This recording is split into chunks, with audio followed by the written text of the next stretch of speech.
Kailash, thank you. Thank you so much for giving your time. 30 वर्ष तक जब हमारा करियर शुरू भी नहीं हुआ था, क्योंकि हम तो 30 के होकर तो हमारा करियर शुरू हुआ मुंबई में, तब हम बोलते नहीं थे, चुप रहते थे। क्यों? आप मुझे शायद विफलताओं के ही लिए बनाए हैं कि जहाँ भी जो भी करूँ मुझे असफलता मिले, उसमें विफलता मिले, कठिनाई मिले, हार्डशिप मिले, और उस हार्डशिप से ही मैं निर्मित हो रहा हूँ धीरे धीरे। क्लासिकल गाते हो? नहीं जी। फिल्मी गाते हो? नहीं जी। गज़ल गाते हो? नहीं जी। भजन गाते हो? बिल्कुल नहीं जी। जो भी ब्रेन्स में कंडीशनड है वो मैं करता नहीं। तो मेरे दाता, मैं जो भी करता हूँ, मैं इसका एल्बम निकल जाए और ये भी मेरी बिक जाए कहीं, और मैं 2 पैसे कमाने लगूं, मैं भी भूखा ना रहूं, साधु भी भूखा ना जाए। दाता ऐसा स्थिति अगर कर दो। ये हमारी तमन्ना थी, ये मेरी इच्छा थी, ये मेरी आरज़ू थी उस वक्त। पहले वक्त नहीं था और अब वक्त नहीं है। परमात्मा तूने एकदम सारी उंगलियां जैसी होनी चाहिए वैसी हो गई, नाखून जैसे होने चाहिए वैसे, भवें जहां होनी चाहिए वहीं। ये नहीं कि भवें यहाँ लगा दिया, भाई चलो मिस्टेक हो गई थी। कोई मिस्टेक भी नहीं। आपका सर्वर भी कभी फेल नहीं हो रहा। आप क्या हैं? हमारा संगीत हिट करने के साथ साथ, हमारे लिरिक्स हिट करने के साथ साथ इस समाज से सम्मान भी प्राप्त कराना शुरू कर दिया। बिहार गए थे, कम से कम 30 लोग लगे हैं लाइन लगा के पैर छूने की, और मैं इस बात से नर्वस हो रहा हूँ। तो आपको वो बुरा लगता है उस बात का? नहीं नहीं, बिल्कुल नहीं। मैं उनको बहुत सुनता हूँ जिनको कोई ना सुने। ये मैं पागल हूँ थोड़ा। मैं फिनिक्स हो जाऊं किसी के लिए, मैं मर जाऊं यार किसी की खातिर, किसी के कारण, किसी के लिए मैं दफन हो जाऊं यार, मैं फना हो जाऊं। वाह यार, ये फीलिंग्स क्या होगी।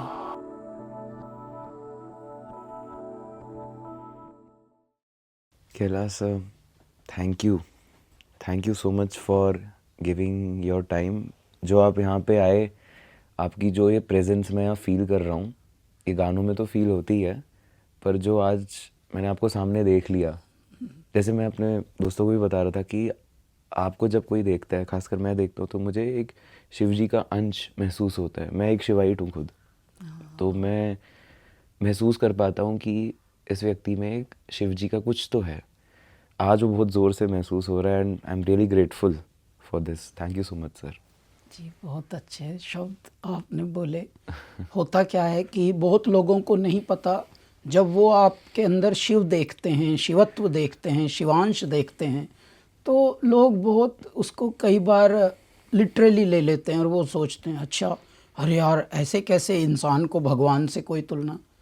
हम सब भगवान के ही अंश होते हैं, और भगवान जो हैं हमारे कभी मानव रूप में नहीं होते। ये जो मूर्तियाँ होती हैं ये हमारे हृदय का प्रतिबिंब होता है। जैसे हम कल्पना उनको करते हैं, इस तरह से हम उनको देखते हैं, तो सबके अपने अपने हो जाते हैं। फिर सबका अपना जैसे प्रेम होता है, सबके अपने प्रेम की, इश्क की एक तस्वीर अगर बन जाए तो वो कैसी कैसी होगी। वैसे ही भगवान शिव जो हैं वो एक 3 बैलेंस का नाम है, पाताल, धरा, गगन। इन तीनों का जो बैलेंस है, नियंत्रण, संतुलन, उसी का नाम है वशी वशी वशी वशी वशी वशी वशी शिव। जब आप उल्टा करते हैं तो वो नियंत्रण होता है, वशी। वशी मतलब संतुलन, तीनों का संतुलन। हम क्या हैं? हम मनुष्य हैं कहने के लिए, और बहुत लोगों ने इस पर पुस्तकें भी लिखी हैं। मनुष्य रूप जो है वो सारे जीवों में बहुत अलग रूप है, प्रकृति की जो क्रिएशन है, इसलिए उसमें शिवत्व देखा जाता है। जो क्योंकि सब विलक्षण है, सब एक प्राकृत, एक बड़ा रूप है, एक बहुत ही जिसको कहेंगे सोच समझ के यूनिवर्स ने क्रिएट किया है मनुष्य को। मनुष्य में ही शक्ति है कि वो अच्छा और बुरा तय कर सकता है। मनुष्य के अंदर ही क्या उचित है क्या अनुचित है, अदालतों से पहले भी ये तय कर जाने खुद। देखिए हमने एक ये अनरिलीज्ड है अभी, तेरे भीतर भीतर उजला उजला सा गहरा गहरा, खुद चोर के घर में साध लगावे है पहरा पहरा। तेरे भीतर भीतर उजला उजला सा, there is a light inside you. तेरे भीतर भीतर उजला उजला सा, गहरा गहरा, very deep, very intense, there is a light inside you. खुद चोर के घर में साध लगावे है पहरा पहरा। अभी देखिए बात ही कर रहे हैं हम, ये रोम रोम पुलकित कौन कर रहा है? ये कौन है जो रोंगटे खड़े कर रहा है भीतर बैठकर? यही शिवत्व है। ठीक है, खुद चोर के घर में साध लगावे है पहरा पहरा। एवरीवन इज कहीं ना कहीं चोर, लेकिन एवरीवन इज कहीं ना कहीं साधु। भीतर ही हैं दोनों। खुद चोर के घर में साध लगावे है पहरा पहरा।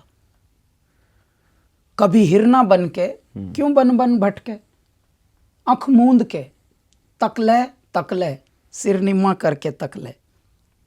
अपने इंस्टिंक्ट को देखिए, ये जो अंग्रेजी के कुछ शब्द हैं, हमको एक समय तक नहीं पता था कि इस वाली भाव को अंग्रेजी में इस तरह से प्रस्तुत किया जाता है।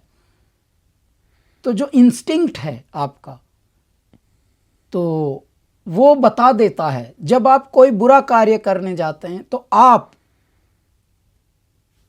को पता नहीं था कि ये बुरा है, लेकिन फिर भी आप नर्वस होते हैं, थोड़े अकेले हैं, बुरा आप ही कर रहे हैं, लेकिन आप एक नर्वसनेस, एक कुछ अजीब सी चीज़ आपके सिहरन होती है कि यार मैं करने तो जा रहा हूँ, कुछ पता नहीं क्या होगा। ये जो जब ये होता है, इसका मतलब वो अनुचित है। उसकी ये परिभाषा आप ही ने तय कर ली अंदर अंदर बैठ के खुद। अभी कोर्ट अदालत इस तक मत जाओ, समाज में मत ही जाओ, अपने अंदर के समाज में घूम लो, तो पता लगता है कि हाय राम। क्यों? क्योंकि हम मनुष्य थे। पशु को ये सब नहीं पता। पशु को बस इतना पता है, भूख लगी तो जो उसका शिकार है भाई, अब उसका वही आहार है। इसलिए पशु की बुद्धि शिथिल बनाई है, लेकिन मनुष्य को विवेक दिया है। विवेक में चल और अचल दोनों शक्तियां हैं। तो इसीलिए जब आपने अभी हमको प्रणाम किया, ये बताकर कि आपके संगीत के माध्यम से आपका व्यक्तित्व जैसे दिखता है, उस व्यक्तित्व में शिवत्व दिखता है। मैं बोलता हूँ इस पृथ्वी पर सभी में शिवत्व है, बस किसी का वो शिवत्व अभ्यासरत है, किसी का नहीं है। मैं सभी मनुष्य से एक ही निवेदन करता हूँ, हे मेरे मनुष्यों, बस मनुष्य बन जाओ, इतने संवेदनशील हो जाओ। हमारे यहाँ कलाकारों की बहुत कम सम्मान होता है, विशेषतः तब होता है जब उनका नाम हो जाए। कितनी पापड़ बेलने के बाद किसी का नाम होता है, और नाम होना किसी के हाथ में नहीं, नाम होना डेस्टिनी में है। इसका मतलब वो डेस्टिनी के भरोसे बैठे कि इज्जत भी मुझे तब मिलेगी जब मेरी डेस्टिनी चाहेगी। कितना हमारे यहाँ की कितनी ये कुसंगति है, हमारे जीने का ढंग कितना बेकार है। और जबकि हम एक्टरों को भगवान मानते हैं, जबकि एक्टर भी तो एक आर्ट का ही फॉर्म है। ये हमारे या तो एजुकेशन में, या हमारी अपब्रिंगिंग में, या हमारे संस्कारों में कहीं ना कहीं ये एक बात है जो बदलने की बहुत आवश्यकता है। इस बदलाव का मैं बहुत प्यारा प्रारंभ अब आप लोगों में देखता हूँ। जैसे हमने आपसे पूछा कि आप कॉलेज में ही बहुत संवेदनशीलता से ये बात महसूस कर पाए, और फिर आप वेदांत को जोड़ा, फिर आयुष आए, कैसे एक अपने आप मैग्नेट इकट्ठी होती गई। देखिए आप एक लोह स्तंभ बने और फिर मैग्नेट अपने आप आपकी तरफ खिंचती चली गई। यही होता है, अच्छी ऊर्जाएं इकट्ठी होने लगती हैं। आप संकल्प शुद्ध रखिए, फिर सिद्धि प्राप्त होने लगती है। देखिए प्रसिद्धि हो ना हो, सिद्धि होनी चाहिए। हम उल्टा कर रहे हैं, सिद्धि हो ना हो प्रसिद्धि के चक्कर में लग रहे हैं। कितने लोग रील बना रहे हैं, प्रसिद्ध हो जाएं बस, भले सिद्ध हो ना हो। पहले आपके अंदर कंटेंट हो, कंटेंट में भी कुछ वो बात हो जो इस जगत को थोड़ा प्रकाशित करे। तो ये हमारी सोच है, और ये बात आज हम कह रहे हैं जब हमारा पिंजड़ा 50 के ऊपर का हो गया है। ये जो जिसे हम शरीर कहते हैं, ये हम आज कह रहे हैं। 30 वर्ष तक जब हमारा करियर शुरू भी नहीं हुआ था, क्योंकि हम तो 30 के होकर तो हमारा करियर शुरू हुआ मुंबई में, तब हम बोलते नहीं थे, चुप रहते थे। तो अधिकांश हम सुनते थे, अधिकांश जो सुनते हैं, जो मौन होकर सुनते हैं आफताब, वो अच्छा बोल सकते हैं। ये सूत्र है, बोलता वही अच्छा है जो अच्छा सुनने वाला होगा। यदि आप सुनकार अच्छे होंगे तो आप कलाकार बहुत अच्छे हो सकते हैं। ये सूत्र हैं, साइंस के हैं ये कोई सिर्फ अच्छा अनुभव क्या है, एक्सपीरियंस भी साइंस का एक टुकड़ा है जो आपके भीतर धीरे धीरे इकट्ठा होता है। जिस तरह से पाषाण, शिला, पर्वत कैसे निर्मित होता है। पर्वत की कोई भी शिला पहले डस्ट थी ना, पहले धूल थी, बस धूल इकट्ठी होती गई और समय बदलता गया, उस पे बहुत अच्छे अच्छे मौसमों की मार पड़ती गई। कभी कोई मौसम आया, उस धूल को चाट गया, फिर वो धूल फिर से चिपक गई, फिर से कुछ हजारों करोड़ों वर्षों से वो धूल इकट्ठी होते होते अब शिला बन गई है। उसी शिला से परमात्मा की भी मूर्तियां बनती हैं, वो धूल थी। तो देखिए कितनी यूनिक बात है हमारे सबके सीखने के लिए कि हमें प्रसिद्ध होने से पहले यदि हम सिद्ध होने को देख लें तो उस सीजन्ड शिला से हमें बहुत कुछ सीखने को मिलता है। केरला सर, आपने बहुत यहाँ बढ़िया बात करी जो सुनने वाली है कि जो लोग सुनते हैं वो लोग अच्छा बोल पाते हैं। पर क्या होता है कि जैसे जैसे प्रसिद्ध होने लगते हैं, आपको सिद्धि भी आने लगती है। जैसे आप एक ऐसे व्यक्ति है जिनकी समाज में इज्जत है, जिन्हें लोग जानते हैं, मानते हैं। क्या आपके साथ ऐसा होता है कि वो सुनने की आपकी जो क्वालिटी है वो कहीं ना कहीं फेड होने की कोशिश करती है? हाँ, अभी क्या होता है, जैसे अब एक तो आप ऐसे घिरे होते हैं अपने कामों में, अपने कमिटमेंट्स में, अपने कुछ इस तरह की जिसे हम असाइनमेंट्स कह सकते हैं आसान भाषा में, कि आप बैक टू बैक पैक रहते हैं। तो अब ऐसी सिचुएशन में कभी कभी ऐसी स्थिति आती है कि हाँ आई नो दिस, या टेल मी। तो जब ऐसे होता है, हाँ कम टू द पॉइंट ये, लेकिन मैं उसमें भी थोड़ा एक्सेप्शनल जीना चाहता हूँ। मैं उनको बहुत सुनता हूँ जिनको कोई ना सुने। ये मैं पागल हूँ थोड़ा, मैं उन्मत्त हूँ। जिनको कोई ना सुने उनको हम सुनते हैं, जिनको कोई नहीं पूछता उनको मैं जाके उनके निकट ज़रूर जाता हूँ। जैसे आपके यदि मैं घर आया हूँ, आपका बड़ा लेविश घर है, फार्म हाउस है, कुछ बड़ी चीज़ है दुनिया में, आपके परिवार के सब पिक्चर हो गए हमारे साथ, फ़ोटो खिंच गए, वार्तालाप हुआ, अच्छी अच्छी बातें हुई, अब हम चलने लगे। अच्छा, हम बैक टू बैक सच में जेन्युइनली हमारी रेल क्या रॉकेट बना रखा है वक्त ने, परमात्मा ने। और मैं तो कहता भी हूँ कि पहले वक्त नहीं था और अब वक्त नहीं है। लेकिन उस वाली सिचुएशन में भी मैं रुक कर उनको ज़रूर टटोलता हूँ जो पर्दे के पीछे होते हैं। उसी घर में उनका जो स्टाफ होता है, जो सर्व भी कर रहा था, बहुत खुशी से सिक्योरिटी के लिए भी दौड़ भाग रहे थे, मैं उनके लिए रुकता हूँ और उनको बोलता हूँ कि प्लीज़ स्टाफ को भी बोल दीजिए, यदि उनका मन है तो वो भी फ़ोटो वगैरह भी ले लें। और उसमें भी हम बिलल जैसे काम हम नहीं करेंगे कि कोई सेल्फी लेने लगे एक्साइट होके, तो सेल्फी लेने से उनसे ली नहीं जा रही तो आपका टाइम भी वेस्ट भी हो रहा और उनसे काम भी नहीं हो पा रहा। तो हम उसमें भी क्लियर बोलते हैं कि आप एक फ़ोन दीजिए जिसका कैमरा अच्छा चलता हो, वो भी हमारी टीम को दीजिए, फिर एक एक करके आइए। अच्छा, जोड़ा भी होगा कोई तो हम एक एक करके देते हैं, क्योंकि सबके मन में, युगल के जो कपल भी होते हैं उनके मन में भी अब एक नई ये आई है, जब से ये सोशल मीडिया और इस तरह की डिजिटल क्रांति जैसे धरती पर आई, सबका मन अकेले उड़ने को कर रहा। पर सर, आपको गुस्सा नहीं चढ़ता, इरिटेशन नहीं आती कि ये लोग ना मेरे को सुनना चाहते, ना मेरी बात सुनना चाहते कि मैं यहाँ बोलने आया हूँ? आपका कुछ दिल होगा, आप वहाँ किसी कारण से होगे, इन्हें पहले फ़ोटो खिंचानी है आपके साथ, इन्हें पहले तस्वीरें लेनी है आपके साथ। तो मैं भारत में एक बात नोटिस करता हूँ जी, भारत को हज़ारों वर्ष से सताया गया है। भारत की सभ्यता पर, भारत की संस्कृति पर, भारत की जो लाइफ लाइन जिसे हम कहते हैं आध्यात्म, उस पर हमारी जीवन शैली पर बहुत आघात हुए हैं, बहुत हमले हुए हैं, इन्वेडर्स यहाँ बहुत आए हैं। भारत कभी किसी पर आक्रमण करने गया नहीं। भारत भी बहुत लोगों से प्रभावित हुआ है, सिर्फ प्रभावित हुए हैं हम इस बात के लिए कि भाई ये भी अच्छे हैं, इनकी भी सभ्यता अच्छी है। मान लीजिए इजिप्ट को भी कभी हमने ऑब्जर्व किया होगा हज़ारों वर्ष पहले, भाई ये भी अच्छे हैं।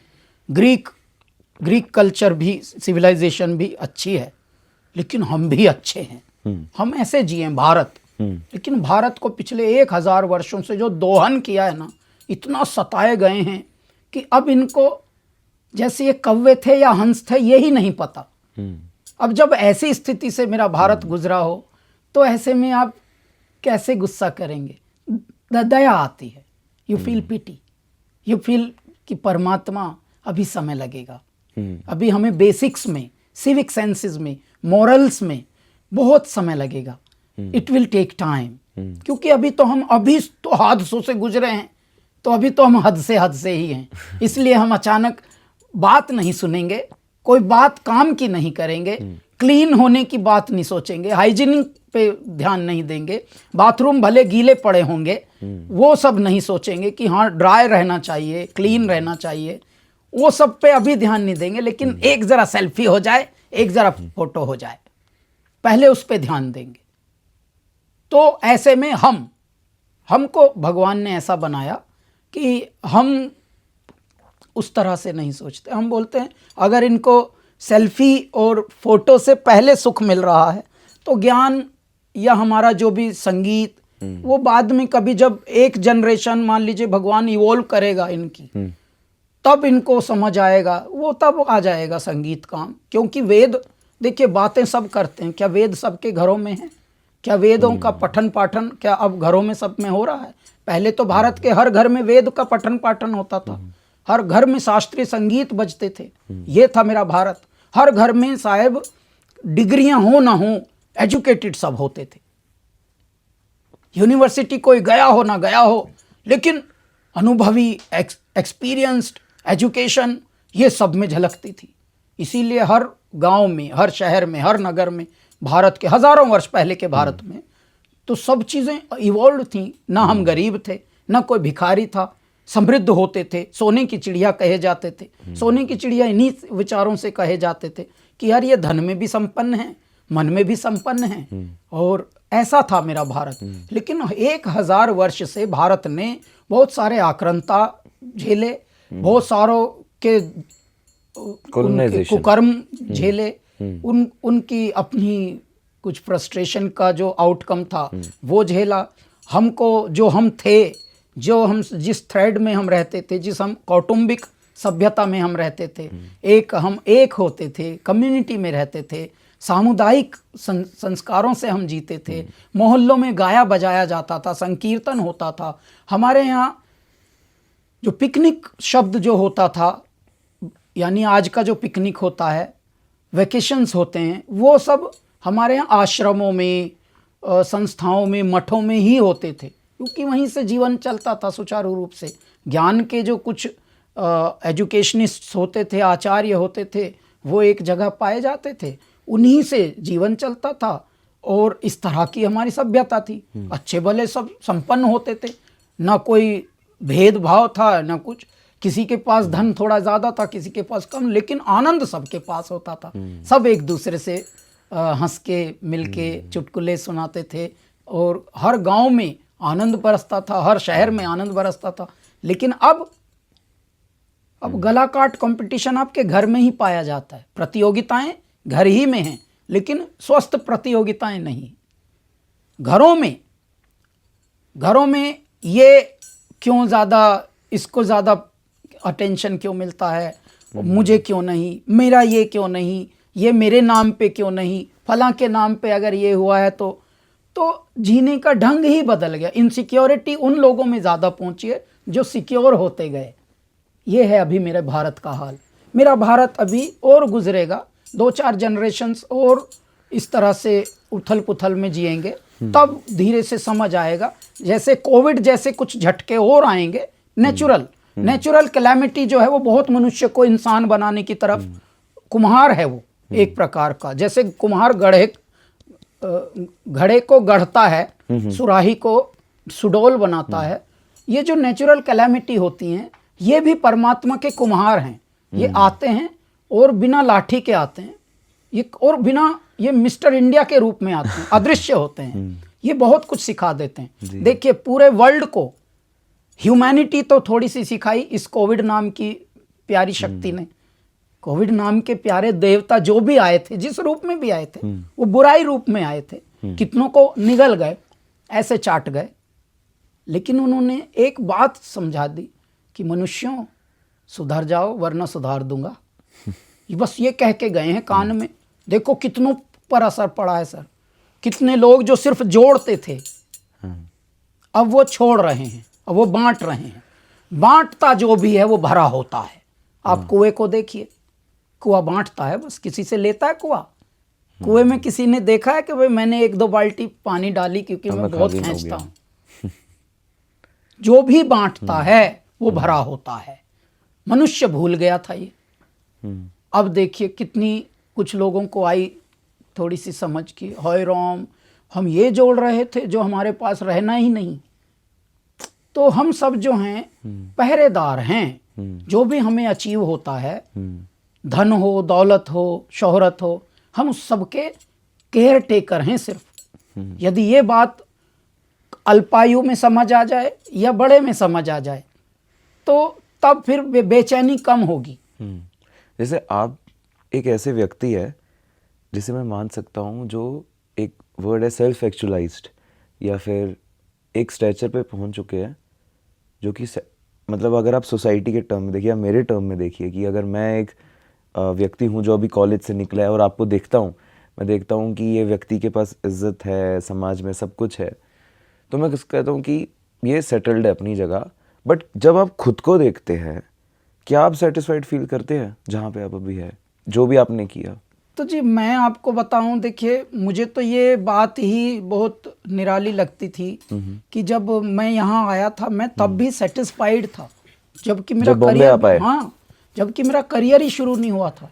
तो जहाँ सेटिस्फाइड वर्ड आता है वहाँ तो मैं तो जन्म से ही हूँ शायद, क्योंकि ना तो मैं किसी को प्रभावित करने के लिए जन्मा, ना मैं प्रभावित होने के लिए, आज भी ना मैं किसी से प्रभावित होता हूँ ना करना चाहता हूँ। देखिए हम तटस्थ भाव में हैं आज भी। मैं यहाँ परमात्मा से क्या मांगता था, अभी भी मैं हैरान होता हूँ, मेरे ईश्वर आपकी लीला इतनी निराली है, आप इतने खेल निराले चमत्कार कर देते हैं। मैं यहाँ परमात्मा से एक चीज़ मांगता था, मेरे दाता मैं बहुत विफलताओं से गुजरा हूँ, आप मुझे शायद विफलताओं के ही लिए बनाए हैं कि जहाँ भी जो भी करूँ मुझे असफलता मिले, उसमें विफलता मिले, कठिनाई मिले, हार्डशिप मिले, और उस हार्डशिप से ही मैं निर्मित हो रहा हूँ धीरे धीरे। लेकिन मैं क्या निर्मित हो रहा हूँ, कुछ लोग हैं जो देखते हैं मेरी ओर, कुछ लोग हैं जो इस तरह से आशान्वित होकर देखते हैं कि एक दिन ये कुछ थोड़ा बहुत कामयाब हो जाएगा, कुछ कमा लेगा, कुछ खा लेगा, अपने लिए तो ठीक से हो जाए। ये आपके मेरी माँ थी, मेरे पिताजी, मेरा भाई बड़ा, मेरी छोटी बहन, और हम तो दिल्ली के ही हैं। तो दिल्ली की तो सोच सामान्य ही सोच होती है, ऐसा तो कुछ होता भी नहीं। तो वो लोग अगर ये सोच रहे हैं भगवान इतना कर दो कि मैं अपने दम पे कुछ कमा सकूं और अपने लायक हो सकूं, क्योंकि उनकी आशा जोड़ी हुई है आपने और मैं हर जगह फेल होता हूं। तो आपने मुझे बनाया भी है, फिर भी पता नहीं क्यों, किस कारण से बनाया है। वरना मैं उस वक्त भी देखता था कि कभी कभी बहुत लोग जो किसी और को बना रहे हैं और मज़े ले रहे हैं। अच्छा मैं भी कर सकता था, मेरे पास भी चॉइस थी बुरे कामों की, और पैसा भी मुझे बहुत झटके से मिल रहा था। 1-2 ऐसे किए भी थे मैंने छोटे मोटे काम, लेकिन मेरे अंदर का जो आपने बताया शिवत्व, जो आपके अंदर का इंस्टिंक्ट है वो मुझे बताता था। मैं 13 साल में पहला काम करना शुरू किया था मैंने वक्त का, जैसे संसारी काम करते हैं लोग पैसा कमाने के लिए। मैंने 13-14 वर्ष के रहे होंगे हम, एग्जैक्ट तो तब पता नहीं होती, लेकिन उस टाइम से मैं पैसा कमाने निकल गया संसार में।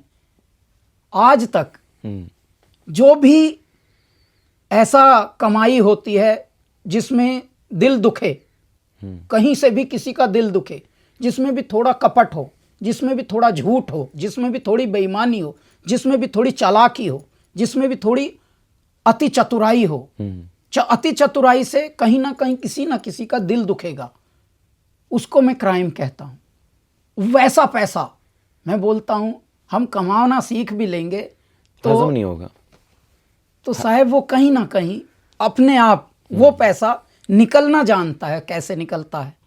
या तो वो डॉक्टरों पे निकलता है, हॉस्पिटलों में निकलता है, या वो चोरी होती है आपके यहाँ। और ये साधु के घर चोरी हो गई। हाँ भाई साहब, साधु तो आपने टैग दिया हुआ है ना। ये 10 लोग जो समाज के, इन्होंने साधु बोल रहा है। साधु तो सबसे बड़ा चोर है। पता लगा।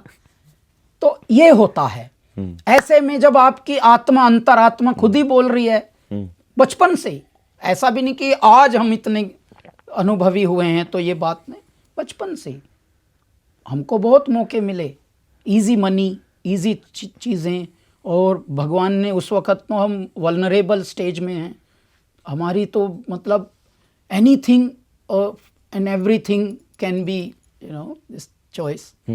लेकिन उस वक़्त अपने आप को रोकते गए। हम यहाँ आए भगवान से प्रार्थना करने, जब मुंबई में भी, तब हम यहाँ गायक बनने या कोई फिल्मी गायक बनने सिर्फ नहीं आए। हमने ये हृदय में, दाता हम जो गाते हैं ना वो फिल्मी होता है, हम जो गाते हैं ना वो जो प्रचलित चलन के गाने हैं वो गाते हैं। हम संसार में हमसे लोग पूछते थे क्या गाते हो? क्लासिकल गाते हो? नहीं जी। फिल्मी गाते हो? नहीं जी। गज़ल गाते हो? नहीं जी। भजन गाते हो? बिल्कुल नहीं जी। तो जो भी है एग्जिस्टिंग पृथ्वी पर, जो भी ब्रेन्स में कंडीशनड है, वो मैं करता नहीं। तो मेरे दाता, मैं जो भी करता हूँ, मैं इसका एल्बम निकल जाए और ये भी मेरी बिक जाए कहीं, और मैं 2 पैसे कमाने लगूं, मैं भी भूखा ना रहूं, साधु भी भूखा ना जाए। दाता ऐसा स्थिति अगर कर दो। ये हमारी तमन्ना थी, ये मेरी इच्छा थी, ये मेरी आरज़ू थी उस वक़्त। ये नहीं कि मुझे फेमस कर दो, मेरे बहुत सारे ये हो जाएं, मेरा वो हो जाए, कुछ नहीं। ऐसे में साहब ईश्वर ने, जब कहते हैं ना, जब उनकी दृष्टि बदलती है तो साहब तप तप सोना कुंदन बन जाता है। यहाँ विरला ही कोई दाव लगाता है। तो पहले से डगमगा जाते हैं लोग।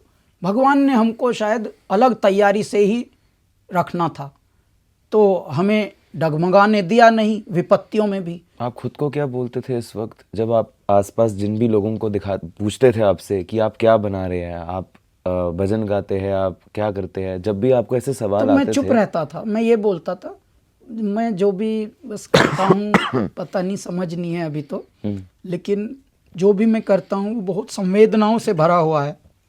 और बाहर की दुनिया बहुत ही हार्टलेस, बहुत ही संवेदनाओं से कम ऐसी दिखती थी मुझे उन दिनों। तो ऐसा नहीं कि दुनिया पत्थर दिल है एकदम, थोड़े हो सकता अच्छे भी होंगे तभी दुनिया बैलेंस बना हुआ है। लेकिन जब तक आपको निर्मित करना होता है ईश्वर, तब तक आपको अनुभव भी कटु ज़्यादा दिखते हैं। तो आप कटु अनुभवों से ही प्रतिशत निकालते हैं दुनिया का। तब हमको ऐसा लगता था दुनिया बड़ी बुरी है, दुनिया एकदम हार्टलेस है, दुनिया रूथलेस है, दुनिया संवेदनाओं का ख्याल नहीं रखती। तब उस वक़्त हम बहुत उग्र होते थे। अभी तो हम थोड़े से, लेकिन परमात्मा ने जब हमारी सुनी, जो मैं रेफरेंस दे रहा हूँ, तो वो ऐसी सुनी कि न केवल हमारे गाने हिट किए, लेकिन गानों हिट करने के साथ साथ, हमारा संगीत हिट करने के साथ साथ, हमारे लिरिक्स हिट करने के साथ साथ इस समाज से सम्मान भी प्राप्त कराना शुरू कर दिया। अच्छा, सम्मान जैसे ही प्राप्त कराना शुरू किया तो आप उसी को प्रसिद्ध कहते हैं। अब आप प्रसिद्ध होने लगे। तो अचानक आफताब ये हुआ मेरे साथ कि जैसे 1 साल ही हुआ था हमारा जब ये शुरू करियर हुआ, तो किसी ने दिल्ली एयरपोर्ट पर मुझसे ऑटोग्राफ मांगा, आपका मुझे ऑटोग्राफ चाहिए। तो अब मुझे एक्ट तो ऐसे करने जैसे मुझे सब कुछ पता हो दुनिया में, लेकिन भगवान ने हमें ट्रेनिंग भी ऐसे दी कि हाँ आप 1 मिनट रुकेंगे, मैं वॉशरूम जाके आता हूँ ज़रा। तो वो रुके, मैं वॉशरूम में गया, मेरे भाई को फ़ोन किया, भाई जल्दी बता यार, कोई ऑटोग्राफ मांग रहा है। तो हाँ हाँ, तो आप तू अपनी शुभकामनाएं लिख के, कुछ भी शुभकामनाएं लिख दे, बस यही शब्द लिख दे, शुभकामनाएं। तब आपके कोई मैनेजर, कोई एजेंसी आपके आसपास कोई भी नहीं था? एक मैनेजर थे, लेकिन भारत में जो मैनेजर होते हैं वो मैनेजर नहीं होते, वो कोऑर्डिनेटर होते हैं। ये शब्द जो है ना जी, ओवररेटेड है भारत में। मैनेजर भारत में अधिकांश कोऑर्डिनेटर होते हैं। Manager is a very high quality term. और ऐसे भी मैं किसी भाषा के या कल्चर के विरुद्ध नहीं, अपने विचार बताना चाहता हूँ। अधिकांश हम भाषाएं तो उपयोग करने लगते हैं, परंतु उनके उन भाषाओं के कैरेक्टरिस्टिक्स में नहीं जाते कभी। ये होता है। इसलिए मैं जानते हुए भी, मैं अंग्रेजी जानता हूँ, परंतु मैं प्रेफर जो करता हूँ, मेरी जो चॉइस होती है, मेरी जो प्राथमिकता होती है, वो हिंदी में होती है, ताकि मैं अच्छे से प्रेषित कर सकूं, अपने भावों को अच्छे से बता सकूं, अच्छे से हृदय तक पहुंचा सकूं, अपने भावों को मैं क्या कहना चाहता हूं। इसलिए मैं हिंदी को प्रेफर करता हूं। तो उस वक्त भी यही था। अब जब मैं अंदर गया, फ़ोन पे मैंने पूछा ऐसे ऐसे है, तो बाहर में आया ऐसे थोड़ा शर्ट वर्ट झटकते हुए बोला, हाँ हाँ अब आइए प्लीज़ लाइए। तो मैंने फिर ओम लिखा और अपने ऐसे हस्ताक्षर किए वहाँ पे। तो एक्टिंग हमें ऐसे की कि उसको पता भी नहीं चला, जिसको ऑटोग्राफ चाहिए था, कि ये भाई साहब को पता भी नहीं ऑटोग्राफ होता क्या है, अंदर जाके पूछ रहा है किसी से, और काम भी मेरा हो गया, तो इनका मान भी रह गया। तो इस तरह से प्रसिद्धि होती गई। तो वो नेचुरल वाले प्रोसेस पे प्रसिद्धि आई। आज भी भले हम संसार में कंपोज और थोड़ा गांभीर्य को थोड़ा संतुलित बनाकर तो चलते हैं, लेकिन अंदर से मन बालक है, हृदय हमारा कोमल है। तो ऐसा नहीं कि हम नर्वस नहीं होते। कितने लोग, हम बिहार गए थे, गया कम से कम 30 लोग लगे हैं लाइन लगा के पैर छूने की, और मैं इस बात से नर्वस हो रहा हूँ। अच्छा, बड़े बड़े विशालकाय शरीरों में होते हैं अधिकांश, हमको परमात्मा ने शरीर में भी छोटे में पैक करके भेजा है। तो इसलिए भी एक मन में आता है कि हाय राम ये हो रहा है। लेकिन एक्टिंग हमें अब ऐसी करनी पड़ती है जैसे हम एक्टर हों। नमस्कार नमस्कार, हाँ हाँ हाँ, आइए आइए, स्वागत है, ये कर रहा हूँ, मन ही मन बोल रहा हूँ हाय राम ये रुक जाएं या ये सब ना करें दाता। लेकिन वो श्रद्धानुसार कर रहे हैं, वो श्रद्धाकुल हो गए कर रहे हैं, और मैं उस श्रद्धा से भी थोड़ा बोल रहा हूँ मेरे दाता इससे बचाओ, इससे बचाओ। अब ऐसी कर दी स्थिति। तो ये परमात्मा जो हैं ऐसी खेल रचते हैं कि आप अपने में रहिए, फिर न जाने उन्होंने क्या क्या रखा है आपके लिए। ये जो बहुत सारे तार्किक बुद्धि होती हैं, बहुत सारे लोग जो प्रश्न पे प्रश्न करते हैं। कबीर अभी 14 ईयर का हुआ है मेरा पुत्र जी। तो वो जब 12 साल का था, 11-12 का, तो बहुत सवाल करता था।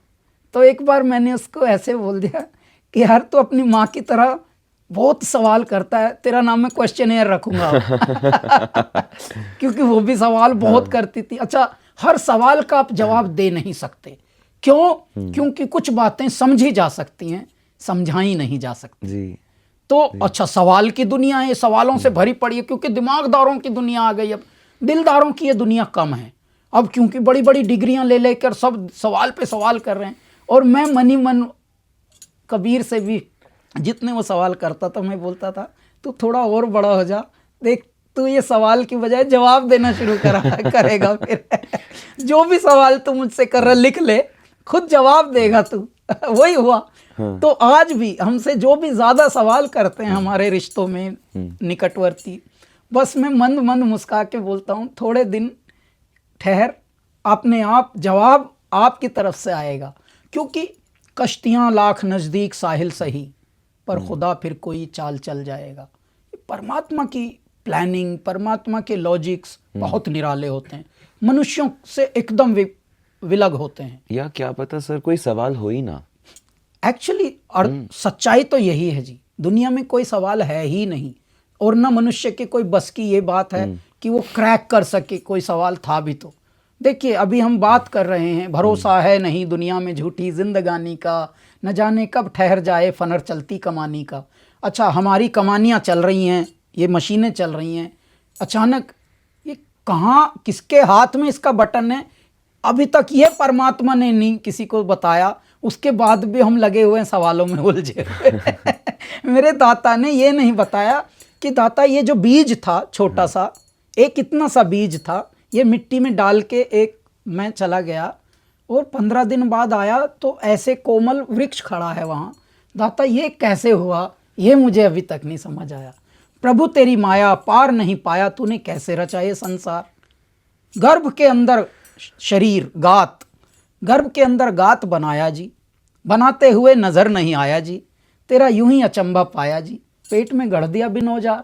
परमात्मा तूने एकदम सारी उंगलियां जैसी होनी चाहिए वैसी हो गई, नाखून जैसे होने चाहिए वैसे, भवें जहां होनी चाहिए वहीं, ये नहीं कि भवें यहाँ लगा दिया भाई चलो मिस्टेक हो गई थी, कोई मिस्टेक भी नहीं, आपका सर्वर भी कभी फेल नहीं हो रहा, आप क्या हैं। तो ये जो बात है, अच्छा ये बिन बोले की है, जैसे मोह बंधा है डोर बिना, जग मौन चले है शोर बिना। तो जब जग शोर बिना चलने की व्यवस्था की हुई है तो सवाल है ही नहीं, फिर भी हम सवालों में उलझे हैं सब, उसी में जिंदगी निकल जाती है, उसी में जिंदगी गुजार लेते हैं।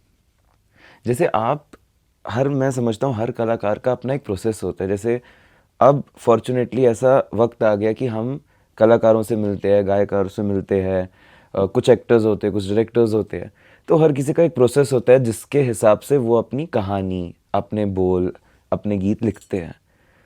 आपका जो गाना है ऑब्वियसली सैयां, या कोई भी इतने लेगेसी सॉन्ग्स हैं जो हमने बचपन से सुने हैं, हमने, मेरे पेरेंट्स ने, हर किसी ने, ये लगता है कि दिल को निचोड़ देते हैं इनके बोल। अगर कोई ध्यान से कभी सुने, ऐसे दिल निचोड़ने वाले वो है।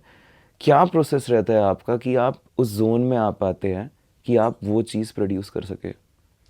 तो हम जब भी कुछ इस तरह का कार्य करते हैं तो मुझे लगता है जैसे वो हम नहीं करते, वो मेरे परमात्मा, मेरे परमेश्वर, मेरे महादेव रचते हैं वो लीला, और वही गाते हैं, वही सोते हैं, वही जागते हैं, वही नाचते हैं, वही उछलते हैं, वही जितनी भी क्रियात्मकताएं हम देख सकते हैं वो सब वो कर रहे हैं। हम सिर्फ देख सकते हैं, हम दृष्टा हैं, हम वो महसूस में हैं बस। तो ऐसी स्थिति में जो हमारे अंदर की चेतना है, जो हमारे अंदर का मन है, वो ऐसा बनाया है कि हम बाल्यावस्था से ही कोई भी शारीरिक सुंदरता को हम बड़ा नहीं मानते आए। बाल्यावस्था से जो छोटा बालक, हाँ। उसको तो जबकि बहुत सुनने में ये आता था, बहुत सुंदर बालक है, बहुत विलक्षण बालक है, बहुत होनहार है ये बच्चा बहुत शार्प है, हाँ बहुत प्रखर बुद्धि का है, ये सुन रहा है बालक, फिर भी वैसा हो नहीं रहा, एक्सेप्ट नहीं कर रहा कि जो है, जिसकी प्रशंसा हुई है वो मैं ही हूँ, वो बालक एक्सेप्ट नहीं करता था। तो इसका मतलब बाल्यावस्था से ही हम जो लिखते थे, हम बाल्यावस्था से लिखते हैं पोएट्री टाइप। अभी भी जो भी हम छंद बता रहे हैं, हाँ। अधिकांश हमारे ही द्वारा रचित है। अच्छा, ऐसे में हम ये श्रेय इसलिए नहीं लेते कि मैं कर रहा हूँ, क्योंकि मैं कुछ होता नहीं, मैं मिट जाती है।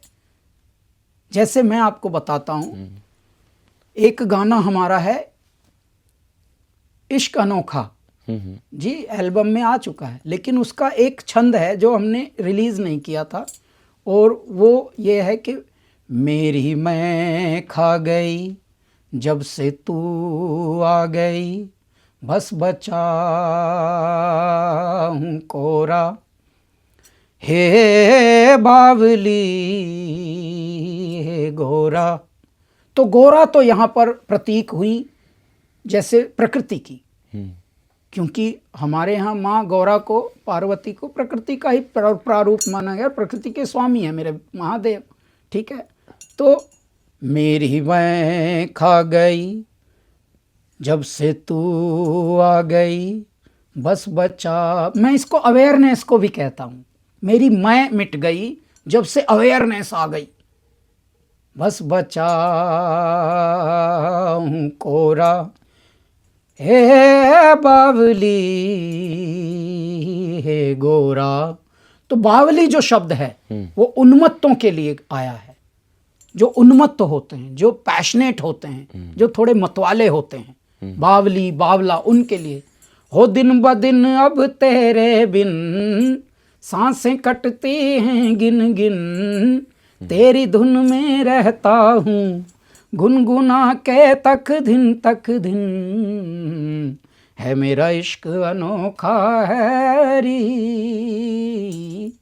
बस जताना नहीं आता, हाँ बताना नहीं आता, है मेरा इश्क अनोखा है री, है मेरा प्रेम निराला है री। हमसे देखो साहब, हमसे समाज में हम हैं, फिर भी समाज जैसी चीजें नहीं होती। हम बर्थडे खुद का भी नहीं मनाते, किसी बर्थडे में जाते भी नहीं, बहुत असहज फील करते हैं।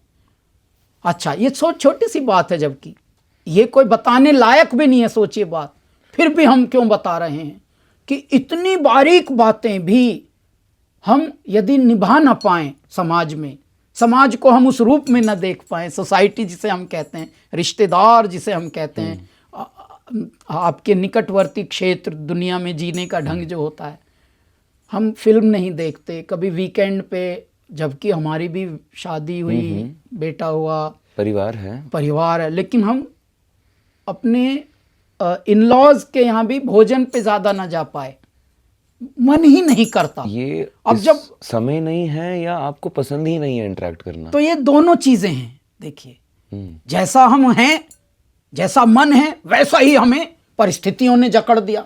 समय ने ऐसा पकड़ के रखा हुआ है कि समय है या नहीं। देखिए, आप हैरान हो जाएंगे, कई बार हर घर में थोड़ा बहुत वाद विवाद संवाद होता है, तो कई बार ऐसे आर्ग्यूमेंट्स थोड़े होते थे, गहरे वाले, अच्छे वाले, बुरे वाले नहीं।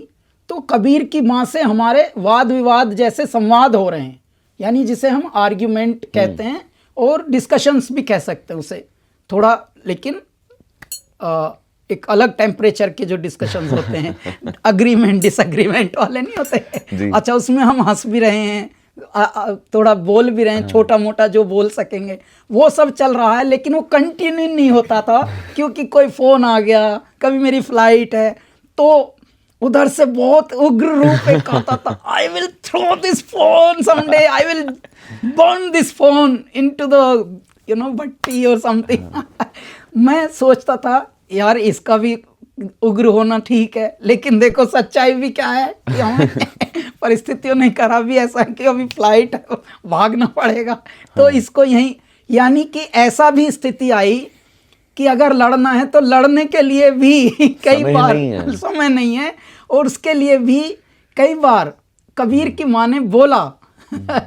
हमारे जो टीम है, लोग मैनेजर कहते हैं, हम अपनी टीम कहते हैं, हम मैनेजर नहीं बोलते, मैनेजर शब्द थोड़ा दुखदाई है। तो उनको फ़ोन करके उसने बोला, okay I need appointment Shri like that.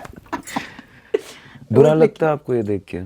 जब आप ऐसी चीज़ें देखते हैं कि आपको बुरा लगता है? जैसे अभी हम ऐसे एज ग्रुप में कि हमारा मन है कि हसल करेंगे, ज़िंदगी में एक मुकाम पे पहुँचेंगे कि जहाँ पे कि हम फील करें कि आप सेटिस्फाइड है। अब आप वहाँ पे हैं, लेकिन फिर भी समय नहीं है, तो आपको वो बुरा लगता है उस बात का? नहीं, बिल्कुल नहीं। देखिए, जो मेरे दाता करते हैं वही सत्य है। इसको एक्सेप्ट करने का अभ्यास यदि बाल्यावस्था से ही हम कराएं, किसी को भी, अपने बच्चों को भी, अपनी आने वाली संततियों को भी ओवर कंडीशनड ना करें, वो ना करें जो हम हैं, और हम अपने आप को सर्टिफाई करके रखें कि जो हम हैं वही ठीक है। थोड़ा थोड़ा प्रकृति को समझें, नेचर को समझें। इसीलिए वेस्ट में जो होता है, देखिए सेंसिबिलिटीज़ की बात है, वेस्ट में एक कॉन्सर्ट होता है संगीत का, तो साहब अगर उस संगीत के कॉन्सर्ट में ये जितनी लिमिट होती है उतने लोग पैक हो गए हैं, भले अंदर 10 सीट खाली थी, 10 सीट खाली वाले अपने टिकट लेके भाग के आ रहे हैं 2 मिनट लेट, लेकिन गेट बंद हो चुके हैं। तो अब गेट बंद हो चुके हैं, एथिक्स का, मॉरल्स का वहाँ ऐसे अभ्यास कराया गया है। हमारे यहाँ जुगाड़बाजी, मैं फलां का हूँ, इन्फ्लुएंस फैमिली से हूँ, तो उनके लिए स्पेशल गेट भी खुलेंगे और बल्कि शो भी लेट शुरू होगा। तो यहाँ हमारे यहाँ तो फ्लाइटें, हमारे यहाँ तो हमने वो सुना है कि कुछ बड़े परिवार जो रूल करते थे इस कंट्री को, वो हमारे वॉरशिप को लेके जाते थे अपने पिकनिक मनाने के लिए, तो वो भी हमने सुना है। तो हमारे देश में सेंसिबिलिटीज़ आते आते बहुत टाइम लगेगा, अभी हमें टाइम बहुत जाएगा अभी बेसिक सेंसिबिलिटीज़ को ही प्रैक्टिस में आने की। अभी यहाँ पर एक शो अनाउंस हुआ है कोल्ड प्ले का जी। वो जनवरी में अनाउंस हुआ है, लेकिन उसके टिकट्स लोग अभी से बेचैनी में हैं। उसका ओपन हुआ। हाँ, लेकिन वो बोल रहे हैं कि मिल नहीं रहे एंड सोल्ड आउट हो गए 30 सेकेंड्स में सोल्ड। ठीक है, 30 सेकेंड में। अब मुझे हमारे ही टीम से एक मैसेज मिला, जब मुझे कुछ लोगों ने कॉल किया और पूछा कि इस तरह से, तो हमारी टीम ने क्या बताया कि जो कोल्ड प्ले के लीड सिंगर हैं उनका एक स्टेटमेंट आया है पहले से कि for me those who can afford, who can buy tickets, who have money and who don't have money, even if they are my fans, I don't want any other route, only online. आप ये देखिए वहाँ का कलाकार भी statement उसकी भी देखिए, वेस्ट की सेंसिबिलिटीज़ की बात है, उसकी अपब्रिंगिंग का असर हुआ ना साहब। हमारे यहाँ अपब्रिंगिंग आप देखिए साहब, बड़े बड़े एक्टर भी हमारे यहाँ हैं, बड़े बड़े गायक भी हैं, बड़े बड़े म्यूजिक डायरेक्टर भी हैं, बड़े बड़े प्रोड्यूसर भी हैं, लेकिन जो बड़े होते हैं क्या वो छोटों पे ध्यान भी देने का फुर्सत भी है उनके पास? वो कभी नहीं। उनके लिए चार्टर प्लेन भी होगा, नियम भी टूट जाएंगे, मतलब वो ऐसा सब होगा कि जैसे थर्ड वर्ल्ड की अलग ही मेंटलिटी होती है। ये प्रूव करो भाई, जब आप किसी लायक हो जाएं कम से कम, तब तो इस दुनिया को अच्छा बना दो। इस दुनिया को अच्छा बनाने की ही तो होड़ है ना। आज ये हम क्यों ये पॉडकास्ट कर रहे हैं? आप कॉलेज टाइम से ही अभी शुरू ही हुए हैं, आपके पास तो अभी पूरा जीवन पड़ा है। आप तो मस्ती करने के लिए, क्लबों में जाने के लिए, नशा करने के लिए ओपन है ना, लेकिन आप ये पॉडकास्ट करने लगे मैसेज देने के लिए ना संसार को कि जीना हमें कैसा है, जी हम कैसे रहे हैं। जब हम अभी से आपके अंदर ये अवेयरनेस आई, तो जिम्मेदार लोगों पे क्यों नहीं आ रही? मैं ये हंसता हूँ। इसके लिए किसी पर कटाक्ष नहीं है, लेकिन हाँ ये है कि क्योंकि अभी इतने हादसों से मेरा भारत गुजरा है, तो अभी तो 100, 150, 200 साल तक की और बीमारी रहेगी यही। हमारे देश में हम बहुत बड़ी बड़ी बातें तो करते हैं, हमारा देश महान है, इसमें कोई डाउट नहीं, हमारी संस्कृति, हमारी सभ्यता महान है, इसमें कोई संदेह नहीं।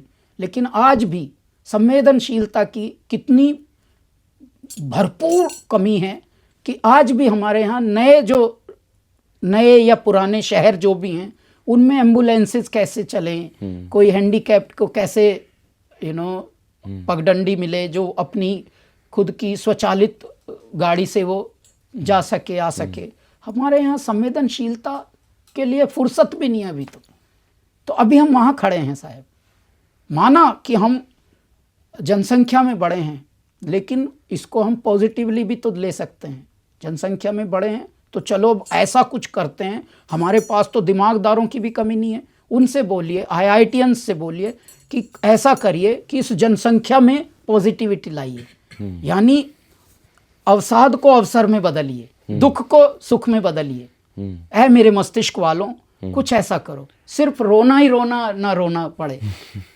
और अब ये बात शुरू भी हुई है, आप जैसे प्यारे लोगों ने प्रारंभ की है ये सब पॉडकास्ट। और ये देखिए, ये संदेशा देने, दिल से दिल को जब सुनने को मिलेगा तो बहुत लोगों पे प्रभाव पड़ता है। तो ये बात है। अब हमने अपने जीवन में देखिए 18 साल का कुल करियर हुआ, हमने क्या बीड़ा उठाया है। हमारे यहाँ नॉन फिल्म म्यूज़िक पर कभी काम किया नहीं गया।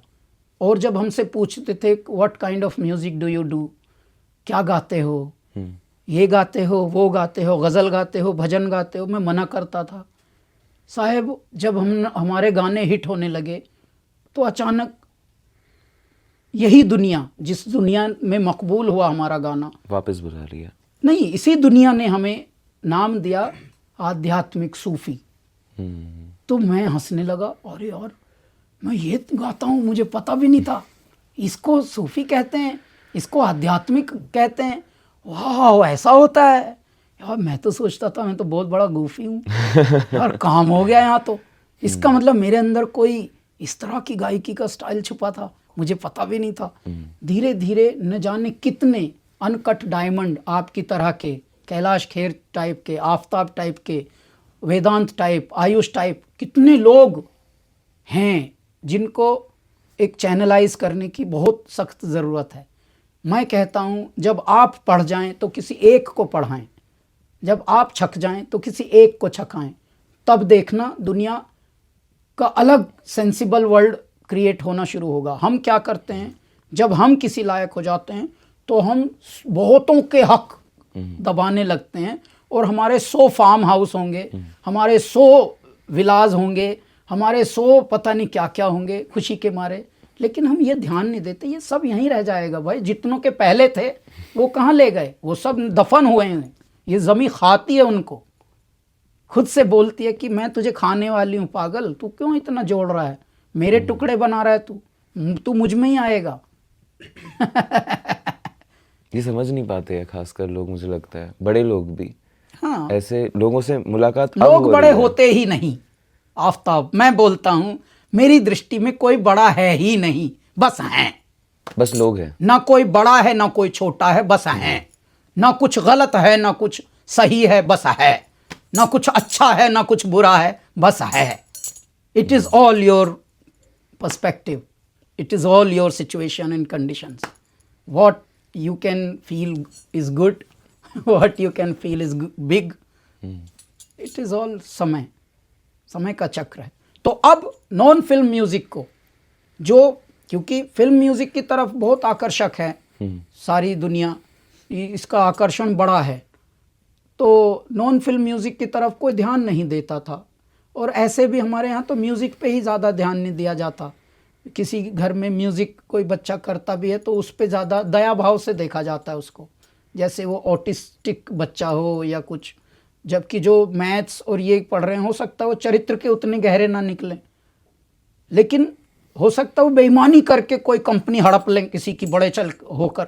देखिए उन्होंने बड़ी बड़ी डिग्रियां ली भले, लेकिन पता लगा उन्होंने इतना माइंड लगाया कि या those 3 CA I sold these much shares to this company and this company and I merged this and today I am the CEO of that।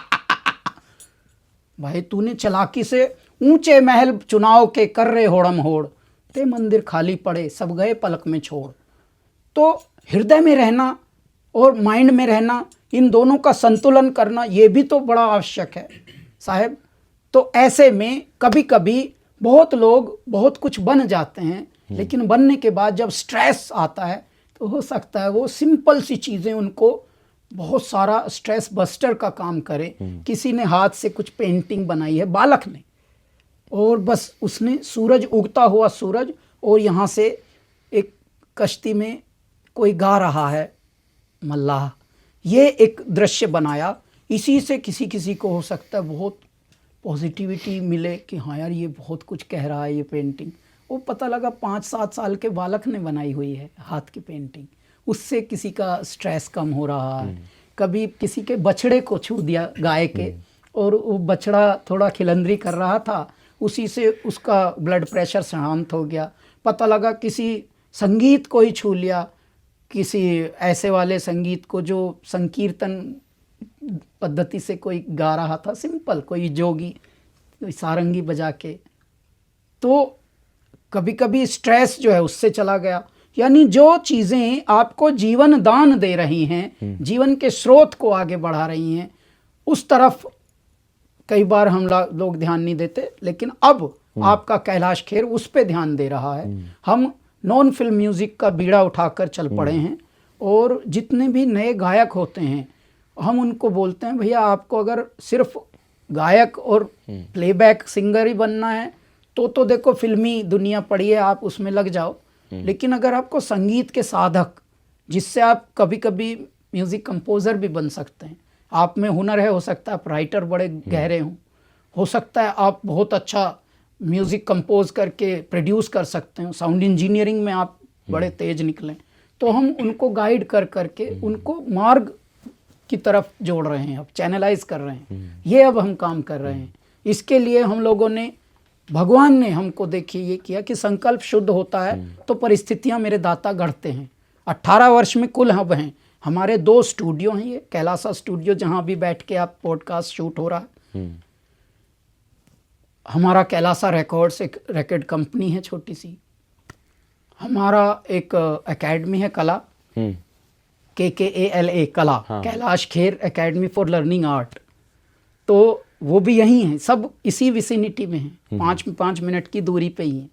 अच्छा, आपको ग्रूमिंग देनी है तो आप कला में तैयार हो रहे हैं, 1 साल, 1.5 साल, 6 महीने, जिसकी जैसी हॉर्स पावर भगवान ने दी, उनको तैयार करके जब वो पक जाए फल तो उसकी खुशबू बाजार तक लाने के लिए कैलासा रिकॉर्ड्स उसको लॉन्च करेगा।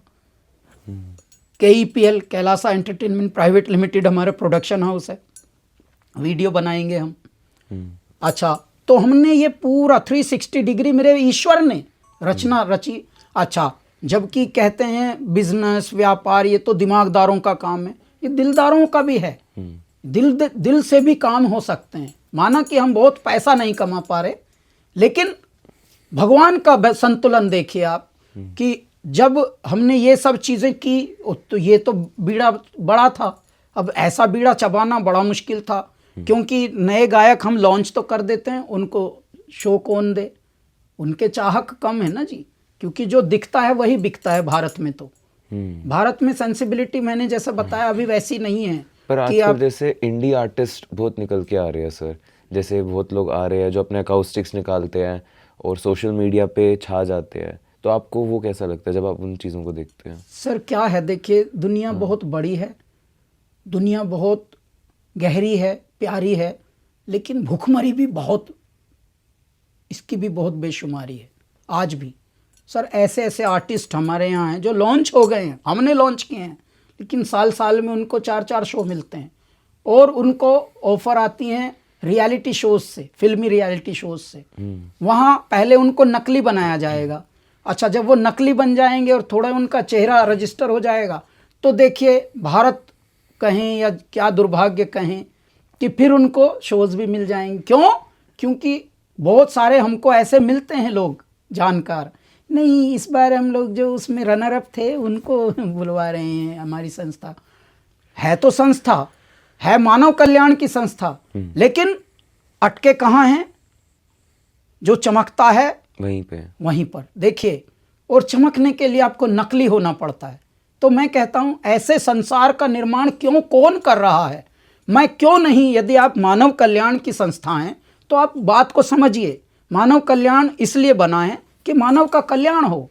जब कोई हम जैसे मनुष्य या कोई संस्था उनको बताए कि भाई यहाँ 10 आर्टिस्ट खड़े हो चुके हैं, ये तैयार हैं, इनको बुलाइए आप, तो वो हम कर रहे हैं। फिर हम कॉरपोरेट से जोड़ते हैं उनको। कुछ लोग कहा मानते हैं, कहा मानने पर हम एक नया एवेन्यू तैयार करते हैं उनके लिए, उनके शोज़ होते हैं। फेस्टिवल्स में भी नॉन चेहरे ही चाहिए सबको।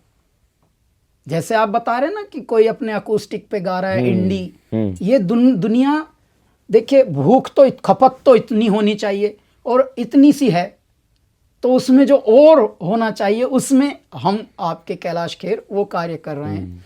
We are now working towards this, और इसके लिए हम फेस्टिवल्स में, हम बहुत सारे इवेंट्स में लोगों को रेकमेंड कर करके उनको हमारे आर्टिस्ट्स को पिचिंग करा रहे हैं।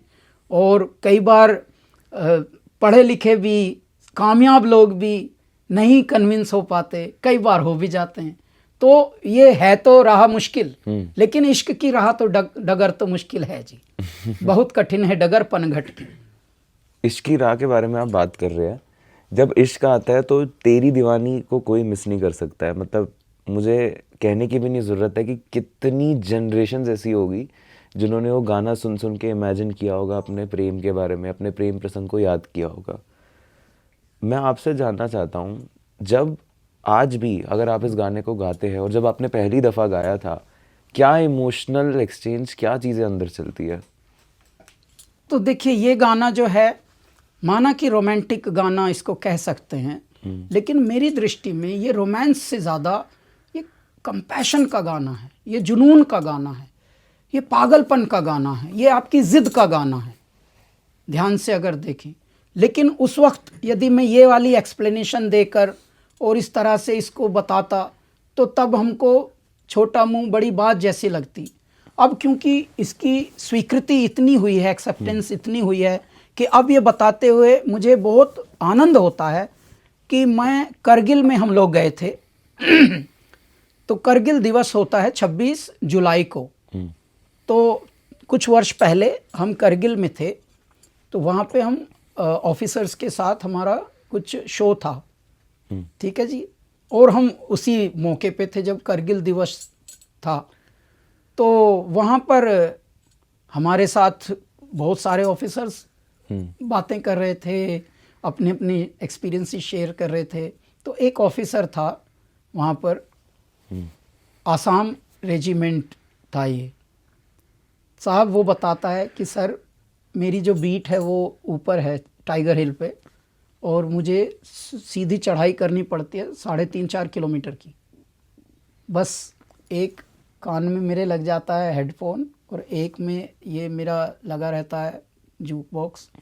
तेरी दीवानी कंटिन्यूस चलता है, और जब इश्क जुनूस जब हद से बढ़ जाए, हंसते हंसते आशिक सूली चढ़ जाए, जब वो चलता है तो सर मैं 4 गुना ताकतवर हो जाता हूँ। ये आर्मी के लोग, और जबकि ऐसे भी हमको बहुत लोग मिले हैं कि मेरे ब्रेक ऑफ का गाना है, मेरे लव प्रपोजल का गाना है, मेरे इसका गाना है तेरी दीवानी। तो भगवान कितने वेरिएशंस आपको दिखा रहे हैं इस गाने की फीलिंग्स को लोगों ने कैसे लिया ये देखकर। तो उस वक्त भी आज भी मैं इसको एक जुनून का गाना बोलता हूँ। अपने अपने मिशन की तरफ भी तो आपका जुनून हो सकता है, कुछ पाने की जिद होती है आपकी, कुछ अचीव करने की जिद होती है। वही तो रोमांस वाले जो हैं वो अपने रोमांस को अचीव करते हैं बेचारे, लेकिन बहुतों के रोमांस बाद में वो उनके बहुतों के रोमांस कारगर नहीं हो पाते। तो कईयों की इतनी धूमधाम से शादी होती है लेकिन बाद में दम नहीं पड़ती, बाद में उनके डिवोर्स भी होते हैं। तो जिंदगी तो बड़े अलग खेल खेलती है साहब संसार में। तो लेकिन ये जो गाने हैं ये सिर्फ मनोरंजन तक के नहीं हैं, ये ज़रूर है। अभी जैसे सैया हैं, सैया के लिए हम लोग एक ऐसी कंट्री में गा रहे थे जिस कंट्री का हमेशा थोड़ा हमारे साथ 36 का आंकड़ा रहता है, ठीक है। और जब हम वहाँ सैया गा रहे थे तो वहाँ भी देखिए मनुष्य कैसे होते हैं, मनुष्य हृदय के तो वही होते हैं ना, जो कोमल हृदय होता है जहाँ। तो वहाँ भी कई लोगों की आंखों में आंसू, और कई लोग थोड़ा शाय होके अपने हैंकीज निकाल के साइड से वाइप कर रहे हैं आईज़ को और ये सब। तो ये जो मोमेंट्स एक्सपीरियंस हम करते हैं, इससे ये पता लगता है कि दुनिया है तो भली ही, लेकिन पता नहीं क्यों प्रैक्टिस बहुत ज़्यादा हम लोग करते हैं, जिसकी वजह से बहुत कॉम्प्लिकेट कर लेते हैं अपने जीवन को। तो वैसे हम लोगों के गाने होते हैं, और सामान्यतः ये गाने फिट होते हैं दिल।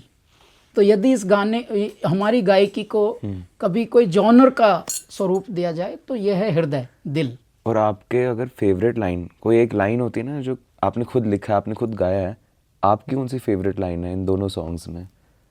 तो ऐसे फेवरेट तो मैं नहीं कहूँगा, लेकिन हर लाइन का क्योंकि कोई एक कनेक्ट होता है आपकी फीलिंग्स से।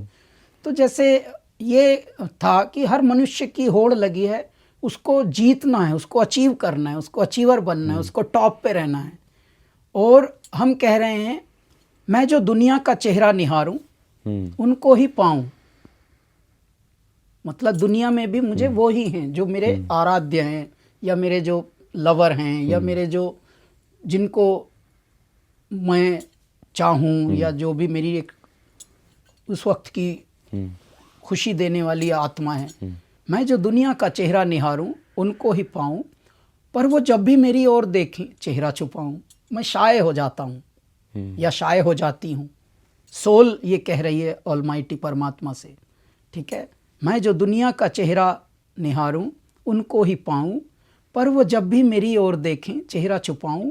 ख्वाबों में हाँ मेरे खुदा रंग भर रहे हैं, और उनका जुनून और मेरी जान एक कर रहे हैं। हाय लुटने में कितना मजा है, कैसे बताऊं यार, लूटने की तो बात छोड़ दे यार, लूटने में कितना मज़ा है, मैं क्या बताऊं यार, कि मैं फिनिक्स हो जाऊं किसी के लिए, मैं मर जाऊं यार किसी की खातिर, किसी के कारण, किसी के लिए मैं दफन हो जाऊं यार, मैं फना हो जाऊं। वाह यार, ये फीलिंग्स क्या होंगी। तो हाय लुटने में कितना मज़ा है, कैसे बताऊं। देखूं खुद को तो जैसे और है कोई, शीशे में हम खुद को देख रहे हैं लेकिन कोई और ही चढ़ा है, अब तो रंग किसी और का रंग चढ़ा हुआ है यार, अब तो मैं नहीं हूं, वो हैं। देखूं खुद को तो जैसे और है कोई, मेरे अलबेलिया तू खेलिया, तू अलबेलिया है, तू बड़ा खेलिया है, तू बड़ा खिलाड़ी है, खिला देता है बड़ों बड़ों को। जी। तो इस तरह की चीज़ें लिखी जाती हैं, कही जाती हैं। मैं वो लिंक बता रहा था आपसे कि हमने इतने सारे जो कार्य किए हुए हैं, इसको मेरे परमात्मा कैसे चलाते हैं। फिर हमने तो ये देखिए आर्टिस्टों का एक पूल खड़ा कर दिया, कोई उनमें प्रोग्रामर बन रहा है, कोई म्यूजिशियन बन रहा है, सेशन प्लेयर, कोई सिंगर निकल के आ रहा है। जब हम ये इतना अनकट डायमंडों में से छांट रहे हैं, बड़े बड़े पूरे भारत से ढूंढते हैं वर्षानुवर्ष, एवरी ईयर का हमारा ये अफेयर है, नई उड़ान नाम से ये हम इवेंट करते हैं और मंच देते हैं नए कलाकारों का। गायक ही गायक लॉन्च करे, ये हमारी जिद है, क्योंकि ये पहले कभी हुआ नहीं, और वो भी तब करे जब उसको लड़ने का भी टाइम ना हो, तब मैं ये करूँगा। तो ये कोई खपती ही कर सकता है। जावेद अख्तर साहब, शबाना आज़मी जी आए थे शुरू के हमारे सीज़न में, अब तो 9वां होगा हमारा इस बार। तो 8 साल पहले 2017 में आए थे और उन्होंने मंच से यही बात कही थी कि हम अपनी पूरी ज़िंदगी में पहली बार देख रहे हैं कि कोई अपना कॉम्पिटिटर खुद खड़ा कर रहा हो, और ये कोई पागल ही कर सकता है, लेकिन ये दुनिया जानी गई है कुछ पागलों से। ये कॉम्प्लीमेंट उन्होंने दिया था। तो ये कैसे चल रहा है, ये आप एक प्रश्न कीजिए कि भाई ये तो ल्यूक्रेटिव दिख नहीं रहा मुझे, यहाँ तो आप लगा रहे हैं, उनको मंच देना, एक बड़ा इवेंट करना और बहुत सारे स्पॉन्सर्स और ये सब भी, अभी पूरी व्यवस्था तो बनी नहीं है, फिर आप ये कैसे करते हैं। तो मेरे परमात्मा शुद्ध संकल्प होता है तो परिस्थितियाँ भी वैसी कर देते हैं। तो हमको कॉन्सर्ट्स कराते हैं मेरे दाता, और कॉन्सर्ट्स भी हमारे फिल्मी गाने भी बहुत ज़बरदस्त हिट हैं। लगभग 2000 गाने हमारे टोटल हो चुके हैं और 2000 के करीब हमारी कॉन्सर्ट्स वर्ल्ड वाइड हो चुकी हैं। हमने 20 भाषाओं में गाया है, और हमारे कॉन्सर्ट्स भी तेरी दीवानी, सैया, अगड़ बम बम लहरी, आदि योगी, जय जयकारा, इन गानों से ही कॉन्सर्ट्स होते हैं, बुलाया जाता है। तो मैं भी भूखा ना रहूं, साधु भी भूखा ना जाए। हम ये एक पॉइंट्स, कुछ ऐसे वर्टिकल्स जिसे अंग्रेजी में हम कहते हैं, हमने ये एक विधाएं बना दी। तो हमारा ये एकेडमी भी थोड़ा सरवाइव हो रहा है। अभी हम कुएं में पानी डाल रहे हैं, कुएं को चार्ज कर रहे हैं बस, देखिए। और इधर स्टूडियो भी और ये भी, लेकिन हम ये पोस रहे हैं नई जनरेशन को, वो भी संगीत की नई जनरेशन को, क्योंकि संवेदनाओं को पोसना बहुत ज़रूरी है। हम बातें बहुत कर रहे हैं, दिमाग वाले लोग बहुत बातें कर रहे हैं, अच्छी दुनिया हो, अच्छी ह्यूमैनिटी हो, लेकिन अच्छी ह्यूमैनिटी के लिए कृत्य करने होंगे अच्छे। और आज के युग में मनुष्य दान भी प्रेशर में दे रहा है, दबाव में दान देता है, स्वभाव में नहीं। नेक काम भी हम दबाव में करते हैं, स्वभाव में नहीं। भारत तो ऐसा देश है दुर्भाग्य से कि यहाँ CSR फंड एक ऐसा फंड होता है जिसको आपको चैरिटी में ही, अच्छे कामों में, ह्यूमैनिटी के कामों में लगाना होता है। वो भी आप दबाव में देते हैं। अभी आपको PMO से कहीं से फ़ोन आ जाए तो आप एकदम अकाउंट नंबर पूछेंगे, लेकिन हम यदि जैसे हम कृत्य कर रहे हैं, गौशाला चला रहे हैं, कुछ चराएं, तो उसके लिए बातें तो करेंगे बड़ी बड़ी लोग, लेकिन आसानी से 1 लाख भी ढीले नहीं कर पाते बातें, लेकिन बड़ी बड़ी। ये है मेरा भारत अभी। तो मानवता की, अच्छी मानवता की, अच्छी ह्यूमैनिटी की सिर्फ बात करने से बात बनेगी नहीं, उसके लिए स्वयं को कृत्य करने होंगे। बहुत लोग आए, धन कमाया, धन के बड़े बड़े स्वरूप उन्होंने देखे, लेकिन वो निकल्लिस और धन वहीं का वहीं रह गया। तो वो कोई ऐसा कार्य में नहीं लग पाया धन जिससे कुछ और संवर सकती थी हमारी जनरेशन। जो आजकल जिन चीज़ों पर हम झींकते हैं कि ये भी ठीक नहीं है, भारत में ये बेसिक भी ठीक नहीं है, वो भी ये ठीक करने के लिए तो हमें यहाँ टिक के देखिए, गंदगी को साफ करने के लिए गंदगी में कूदना पड़ेगा ना, पहली बार तो हटाना पड़ेगा उसको। तो वो है, भारत को ऐसे कुछ लोगों की सख्त ज़रूरत है जो कुछ हो जाएं तो वो कुछ करें। और वही उसी पगडंडी में हम अब लगे हुए हैं। इंडिपेंडेंट म्यूज़िक और इंडिपेंडेंट आर्टिस्ट, और जो भी हम फोक उसको कैटेगरी बोल रहे हैं, फोक म्यूज़िक को लेकर हम अब बहुत बड़े रूप में चल पड़े हैं। अभी हमने फोक म्यूज़िक पर बेस्ड एक रियलिटी शो बनाया था, भारत का अमृत कलश। तो वो बहुत दुनिया से प्रशंसा मिली है उसको, और अभी भी हम लोग उसी में लगे हुए हैं। जी, अभी आपने इतने कॉन्सर्ट्स की बात करी, अभी आपने जस्ट रिसेंटली अभी अपना यूएस में आपने अपना कॉन्सर्ट किया था शिकागो में, और आपका अक्टूबर में भी इतने कॉन्सर्ट्स होने वाले हैं। यूएस हमारा फिर से टूर है, अगले हफ्ते ही जा रहे हैं हम जी।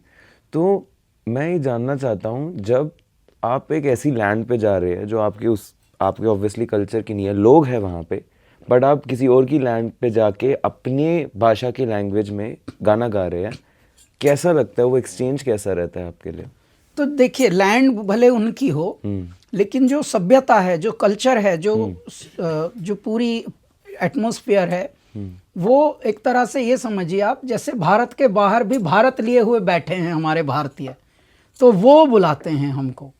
और जब भारतीय बुलाते हैं तो उनकी local, of course local community के साथ भी उनकी एक मित्रता रहती ही है। तो वहाँ के जब कुछ लोकल भी सुनते हैं जैसे, तो उनको भी प्यारा लगता है। भाषा नहीं, देखिए संगीत सिर्फ भाषा का मोहताज नहीं है। अभी आपको क्या लगता है, जैसे कोल्ड प्ले आएगा तो क्या सब भाषा जानते हैं वो क्या गा रहा है? सर, कितने लोग आज भी पढ़े लिखे होकर भी, अमीर होकर भी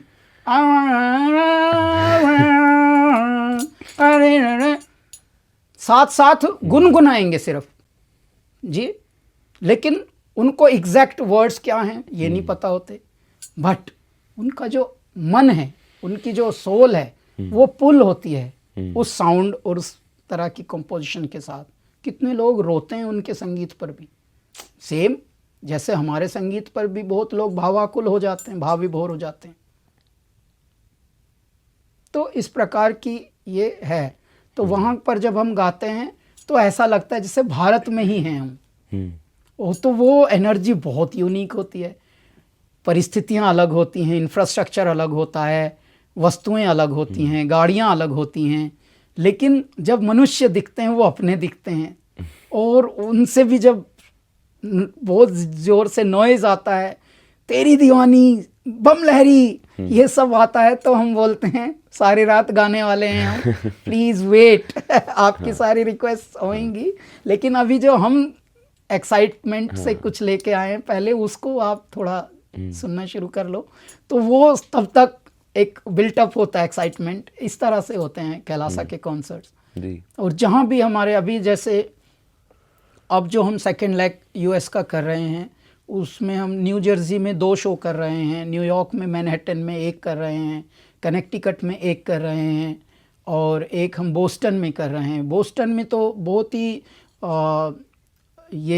ही सिग्निफिकेंट एक जगह है, मोन्यूमेंटल एक जगह है, बहुत रोड आइलैंड स्टेट हाउस, यानी गवर्नर हाउस के बैकग्राउंड पे गा रहे हैं, उनके कोर्टयार्ड पे।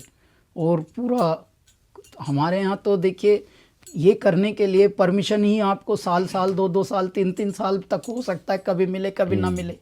लेकिन ये देखिए, वहाँ पर भारत का संगीत गूंजेगा, भारत की कल्चर, भारत के बारे में, भारत की बातें, तो वो सब होंगी। कितना सुनकर ही एक्साइटमेंट हो रहा है, अरे वाह, ये तो बहुत गजब होने वाला है।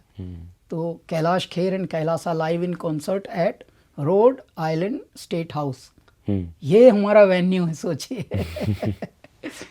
अभी इसमें एक चीज़ है सर, आजकल वो 2 बड़े नाम हैं पंजाबी इंडस्ट्री में, एक दिलजीत दोसांझ और करण औजला। अगर आपने सुना होगा इनके बारे में, तो इनके शोज़ पूरी दुनिया में, मतलब स्टेडियम्स भर रहे हैं, 50-60 हज़ार लोग आके कर रहे हैं। अभी इंडिया में भी अपना शो लॉन्च कर रहे हैं, तो काफ़ी लोग कह रहे हैं कि हमें टिकट नहीं मिली और लड़ाई हो रही है। जब आप इंडिया के ऐसे 2 आर्टिस्ट को देखते हैं, ऐसे वर्ल्ड में अपना मार्क छोड़ते हैं, आप कैसे देखते हैं इसको? ये बहुत ही प्यारी बात है, यही बदलाव का एक्चुअली प्रारंभ है मुझे लगता है कि भारत का संगीत, भारत की कला, भारत की आर्ट, भारत के कल्चर, भारत के लोगों को भी अब एक्सेप्टेंस इस रूप में मिलनी शुरू हुई है। भले हमारे भारतीयों से ही शुरू है, देशियों से ही शुरू है, लेकिन शुरू तो हुआ एटलीस्ट। तो भारत का आर्ट में, म्यूज़िक में एक रुतबा बढ़ रहा है अब। तो यही बहुत अच्छी शुरुआत मैं मानता हूँ कि ये हमारे काल में ही प्रारंभ हो गई हैं ये बातें, क्योंकि भारत की तो विधाएं पूरी दुनिया में बहुत प्रसिद्ध थीं और इसीलिए इसको हर रूप में सोने की चिड़िया सिर्फ पैसे के लिए थोड़ी कहा जाता था। सोने की चिड़िया यहाँ की समृद्ध, हम कला में समृद्ध थे, शिल्प में समृद्ध थे, हम आर्ट एंड क्राफ्ट में समृद्ध थे, पेंटिंग्स में, स्कल्पचर्स में। हमारी जो कलाकारी है, हमारे हज़ारों वर्ष पुराने मंदिर, हमारे जो आर्किटेक्चर्स हैं, उनको अगर आप देख लें तो ऐसी मतलब वास्तुविद जैसे साइंस और आर्ट, इनका दोनों का संगम क्या गजब है। हमारे यहाँ पानी के भीतर मतलब मंदिर बने हुए हैं, इमारतें बनी हुई हैं। तो ये है मेरा भारत, और वो भी प्राचीन। तो भारत में तो अनंत संपदा और अनंत बुद्धिमत्ता है। बस यही है कि धीरे धीरे उसको अब व्यवस्थित करके एक अच्छी दुनिया का निर्माण करना है। और जो भी भारतीय विदेशों में बसे हैं वो भारत का बहुत प्यारा नाम कर रहे हैं। धीरे धीरे अभी हम क्योंकि देख रहे हैं तो कितनी चीज़ें बदल रही हैं पूरी भारत की कल्चर को। अभी हम एक जो शो किया हमने वो गणेश उत्सव का किया है शिकागो, अपने सिएटल में साहब, और शिकागो में गणेश उत्सव का बहुत बड़ा पंडाल। देखिए, सोच के देखो आप आफताब, यहाँ से भारत में मुंबई ही एक ऐसी जगह है जहाँ सार्वजनिक पंडाल, मुंबई महाराष्ट्र ही ऐसा है जहाँ अभी भी प्रचुर मात्रा में होते हैं। क्यों? क्योंकि यहाँ का कल्चर, यहाँ का ये सब है, व्यवस्थाएं हो जाती हैं। लेकिन अब ये बात अलग अलग भारत के हिस्सों में भी और विदेशों तक भी जा रही है। तो ये कितनी हिम्मत की बात है। और ये सब इंडिविजुअल्स कर रहे हैं जो वहाँ अपनी एक छोटी सी टीम बनाते हैं, फिर उसको उस लेवल तक करते हैं। कैसे समुद्री रास्ते से वो डिज़ोल्व होने वाली मिट्टी से बनी हुई बड़ी बड़ी मूर्तियाँ जाती हैं और उस मूर्ति का अनावरण हुआ। उसके बाद कैलासा कॉन्सर्ट हुआ, तो वो मूर्ति का अनावरण पे हमने आरती अटेंड की पहले। उसके बाद थोड़ी देर बाद कैलासा कॉन्सर्ट हुआ, Kailash Kher and Kailasa live in concert. और उसके बाद भी 6-7 हज़ार लोग वैसे ही जैसे भारत में ही गा रहे हो आप। तो वो देखकर खुशी भी, और खुशी के साथ साथ हल्के से अश्रु भी, खुशी वाले, कि मेरे ईश्वर ये कितना कुछ बदल दिया आपने। वरना हमारे यहाँ तो यही कहा जाता था थर्ड वर्ल्ड, लेकिन बहुत चीज़ें बदल गई साहब। थर्ड वर्ल्ड के तो पार इतना चले गए हैं कि अब हम विकसित भारत की ओर ये लक्षण दिख रहे हैं। उसके बाद जो हमने शिकागो में शो किया, वहाँ 4 दिन का पूरा क्राफ्ट मेला था जिसका नाम भारतीय स्वदेशी मेला। विदेश की धरती पर भारतीय त्रिशूल गढ़ा हुआ है। वो भी ऐसे ही एक कपल, जिद्दी कपल हैं, गणेश कर एंड दीपाली सरावगी। यहाँ पे जिनका नाम था, जो सिएटल में थे, इनका नाम था आनंद साने, दीपाली साने। तो दीपाली दोनों तरफ थी। और इस तरह की चेतना से भरपूर ये लोग थे जिन्होंने ये किया। ये 4 दिन का इन्होंने भारतीय स्वदेशी मेला शिकागो में किया। और साहब यहाँ पे भी एक एग्जीबिशन कराना 1 दिन की भी बहुत मुश्किल होती है। और उन्होंने 100 आर्टिसंस को लेकर गए, 100 को, और वहाँ 4 दिन तक उनको स्टेशन किया। बहुत बड़ा कार्य है जी।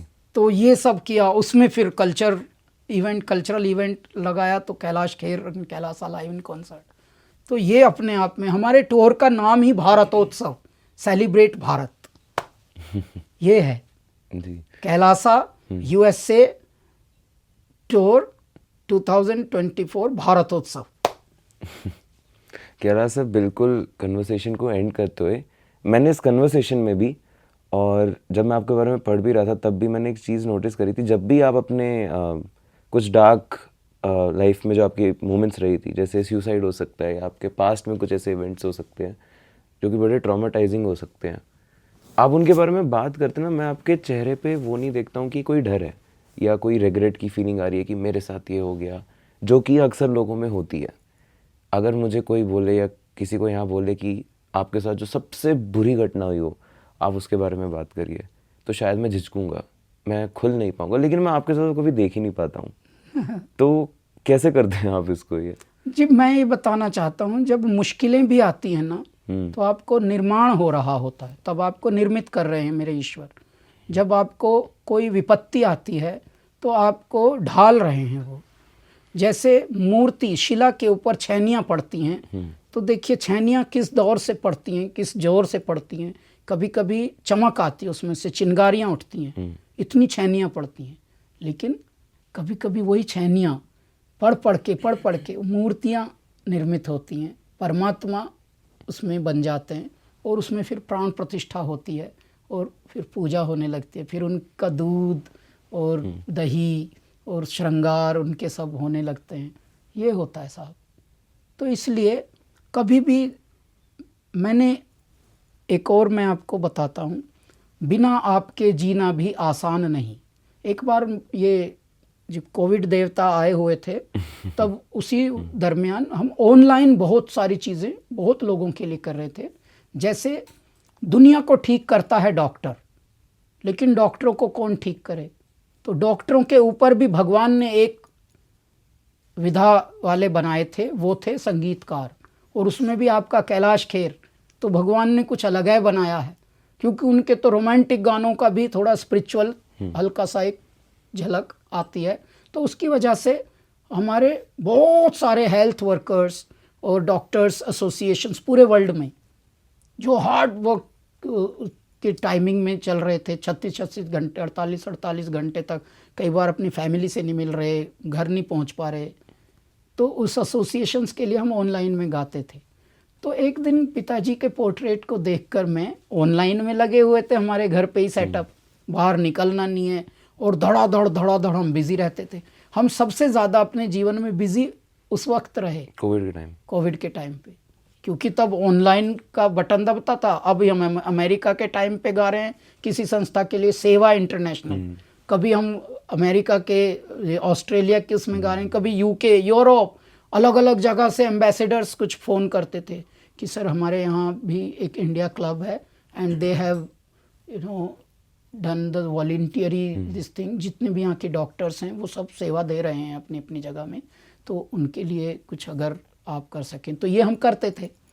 तब हमने पिताजी की ओर देखकर एक लाइन हृदय में आई थी, बिना आपके जीना भी आसान नहीं, जहाँ विपदा ना हो समझो कि भगवान नहीं। जहाँ मुश्किल, जहाँ विपत्ति ना हो, समझ लो परमात्मा नहीं है वहाँ। बिना आपके जीना भी आसान नहीं, जहाँ विपदा ना हो समझो कि भगवान नहीं। और आसान है तुमको बतलाना हे परमेश्वर, पर तेरी दुनिया को बतलाना आसान नहीं। तो उस वक्त आया था, यदि विपत्ति कहीं भी आए तो वो एक ही सूत्र है, समझ लो परमात्मा आए हैं कुछ सिखाने के लिए, कुछ अनुभव देने के, कुछ लर्निंग के लिए। बस चुपचाप सहो, गुस्सा मत होना, फ्रस्ट्रेट मत होना, भगवान को भी गाली ना दें। कभी भी विपत्ति आती है, भगवान तेरी ऐसी तैसी, तूने हमारे घर में ये कर दिया, आफत मचा, बिल्कुल नहीं जी साहब। एंडिंग में जाते जाते बस एक छोटी सी रिक्वेस्ट, ये अगर मैं नहीं करूँगा तो मुझे रिग्रेट रहेगा कि मैं अपने चाइल्डहुड के आइकन से मिला और मैं कर नहीं पाया।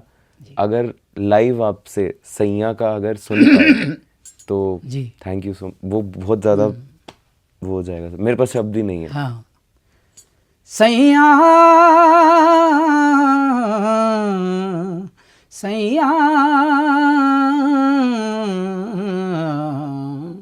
बन के माला प्रेम की, तेरे तन पे झर झर जाऊं, मैं बैठूं नैया प्रीत की, संसार से तर जाऊं मैं, तेरे प्यार से तर जाऊं।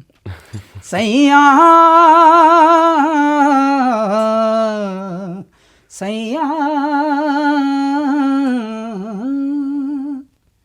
Thank you so much Kailash sir, thank you thank you so much for this. I hope आपको ये कन्वर्सेशन अच्छा लगा हो।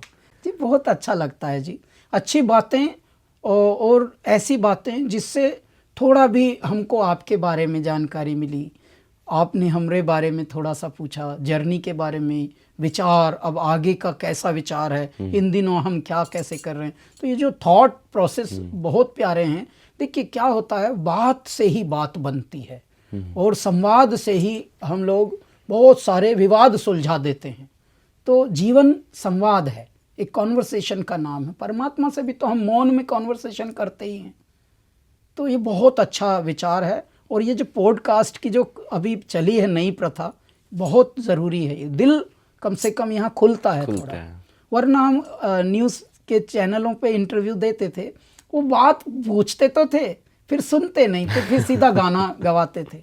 तो मन ही मन हम सोचते थे कि अरे सवाल पूछा था, सवाल का जवाब सुना नहीं, बस चलिए तो इसी बात पे बम लहरी गा दीजिए। नहीं नहीं, लेकिन आपका तो इन दिनों बहुत बाहुबली का बड़ा है बाहुबली का भी गा दीजिए। तो तब मैं सोचता था अरे यार, मतलब इनके पास मंच भी है, सब कुछ है, बुद्धि भी है, लेकिन देखिए उसका विपणन उस तरह से हो नहीं पा रहा। तो ये जो पॉडकास्ट है, कम से कम ये बहुत प्यारी चीज़ है कि दिलों की बात लोगों के दिलों तक पहुंच रही है। एटलीस्ट 100 लोग भी इससे प्रभावित होकर, प्रेरित होकर अपने जीवन में कुछ रास्ता अपनाएं, कुछ उनको आंसर्स मिले उनके कुछ अधूरे सवालों के। तो बहुत प्यारी बात है। I wish you all the best. मेरी बहुत शुभकामनाएं आपको। Thank you so much sir. Aftab Raj बहुत प्यारा। और आप भी महादेव के भक्त हैं और हम भी मेरे दाता के चरणों में हैं। तो thank you so much sir, नमस्कार। बहुत बहुत शुक्रिया। नमस्कार साहब।